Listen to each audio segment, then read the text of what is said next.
السلام علیکم داملا حاجی میرزا. 6 سال می شود که شوهر من در بستر بیماری خواب است.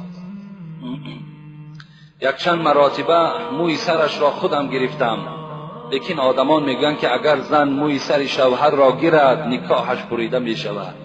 شما از نقطه نظر اسلام این را چقدر شرح می دهید؟ التماس جوابش را همین روز گردانید. من چند بار برای همه شما اعلام کردم، باز اعلام میکنم، همین زنک ها را فتواهاشون گوش نکنید، زیرا همه اونها بی سواد هستند. هیچ کدام اونها یگان مدرسه تمام نکردند، هیچ کدام اونها یگان مفسر قرآن و محدث نیستند.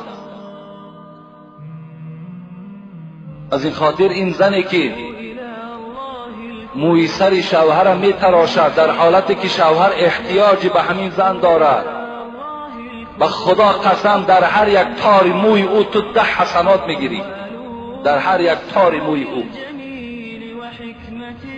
این احترام شوهر از همه بالاست. نکاح بریده نمی شود.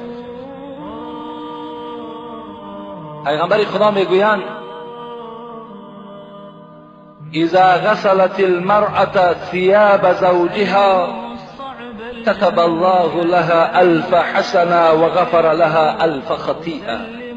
کدام زنی که اگر لباسهای چرکین شوهر میگیرد و در یک ظرف می اندازد و با دستهای نازک خود میشوید برای احترام شوهرش، برای که شوهرش لباس تازه پوشد، او را برده دستمال میکند و در دست شوهرش میدهد، پیغمبر خدا گفت در هر لباس شستگیت 1000 ثواب در نامه اعمال نویساده می شود و 1000 خطاهای تو را خداوند کوره میکند به خاطر لباس او را شستن. خوش به حال همون زنی که در این خیل حالت مونیس همون شوهرش می شود، شوهرش احترام میکند، بدن او را تازه میکند، موی سری او را میگیرد، کدام مویهایی که لازم باشد تازه میکند، بدن او را دائم پاکیزه نگه میدارد، بسترهای او را عوض میکند تا که رفیقان او آمده دیده از جایگاه خواب او حتی که چیکار کنند خرسند شوند که چی زنی مسلمانی داشته است. پیغمبر خدا میگوید قمت علی باب الجنه فاذا عامه من دخلها المساکین. من وقتی که شب معراج نزد در جنت بودم، نگاه کردم در جنت فقط فقیرها و مسکینها در آمده ایستاده، فقط فقیرها و مسکینها را خدا وارد جنت کرده ایستاده است. و كنت على باب النار، لیکن وقتی که نزد دروازه دوزخ ایستادم، دخلها عامة من النساء، لیکن وقتی دروازه دوزخ را نگاه کردم، هر کسی که داخل می شود دوزخ فقط زنها بودند. اکثریت زنها را در دوزخ دیدیم. به خاطر چی است؟